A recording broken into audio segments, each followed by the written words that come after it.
Hi, I'm Megan from the Glass School. Over the years I've been specialising in teaching a broad range of kiln-formed glass techniques.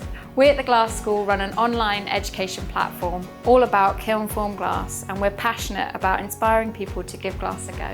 We have classes to suit everyone of all abilities, from complete beginners to established artists. We run masterclasses, seminars and have plenty of projects and courses, so there's something to suit everyone.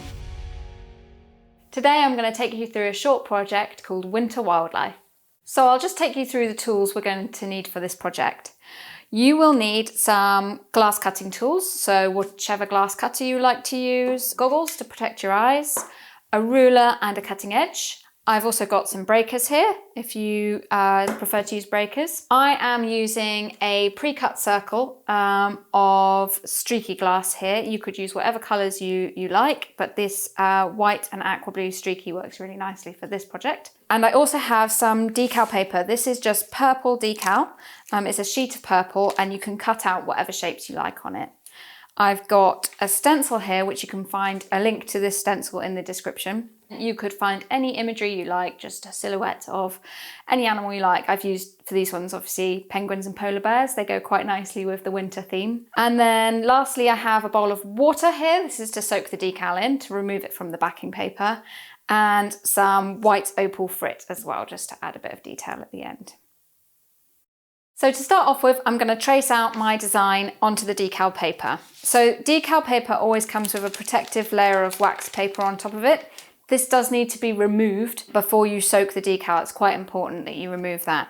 But for now, I'm just going to peel back one corner and pop my design under that corner so I can use it as a little stencil template, and I can trace my stencil through there.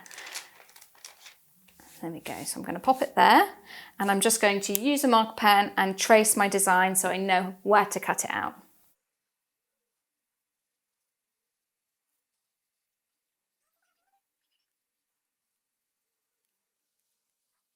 So now I've got my design traced onto the decal paper, I can just cut it out.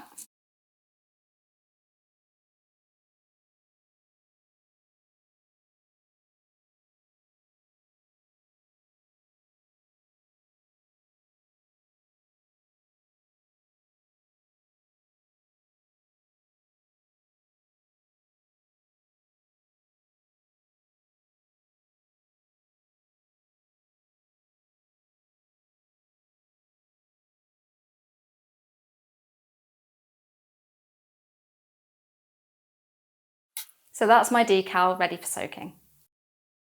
So now you've got your decal cut, you want to make sure that the wax paper, protective paper, is removed. Never soak a decal with that still attached. So take that off and then just pop your decal into a bowl of water. So I've just got water here. I'm just going to pop it in there and let it soak for a few minutes. While that's soaking, I'm going to go ahead and chop my circle in half, so I've got two halves. So I'm just going to find the center and do a small mark. So let's just measure this and do a dot in the middle.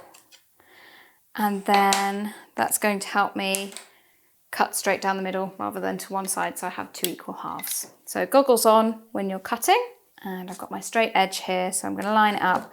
I quite like the way that the streakiness of this glass, I want it to go from side to side. So I'm going to cut the glass that way rather than across the streakiness so that it looks like sort of clouds on a horizon.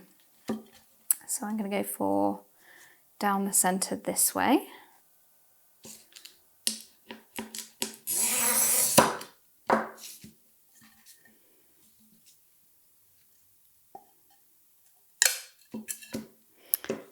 So there's my glass ready. So let's take a look at the decal. They will curl up a bit, that's quite normal.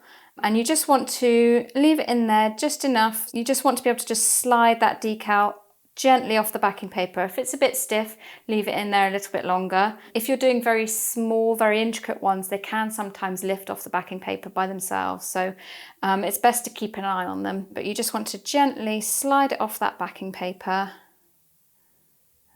like so. There you go, and it should just float around, and you can get rid of that one. We don't need that anymore. And you want to try and make sure that you don't flip it over. Sometimes they don't adhere so well if you flip them, so make sure it's the right way round, the same way that it came off the backing paper, and you can just position it where you like then on to your glass. So then what we want to do is just take a bit of paper towel and dab off the excess water, and you want to make sure, just gently pushing out towards the edges, that there's no drops of water caught between the decal and the glass. So just gently smoothing out and making sure that there's no moisture there.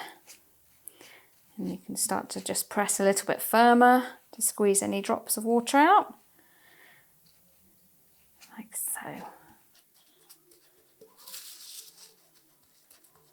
You want to let this dry overnight if possible. If there is water trapped between the decal and the glass, they can push through the decal during the firing and you get little pot marks on the decal itself. So ideally let it completely dry before firing it. The last little finishing touches I like to add to these would just be some white opal frit, and you can just sprinkle that on top here and there just to look like snowflakes.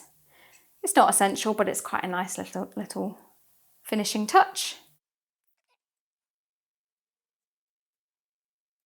There we go. So that, once it's dry, that can go into a tack firing and it will come out looking something a little bit like this one.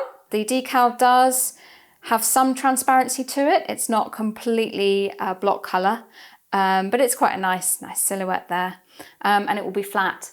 So what you want to do then to slump it is to pop it onto, I've used a lamp bender mould, and just gently slump it, running it through just a standard slumping schedule, and then the piece will be able to stand up like this one here. So I hope you found this short project interesting and it's inspired you to get into your studio and start making. Thanks so much for watching. For more projects like this, subscribe to our channel.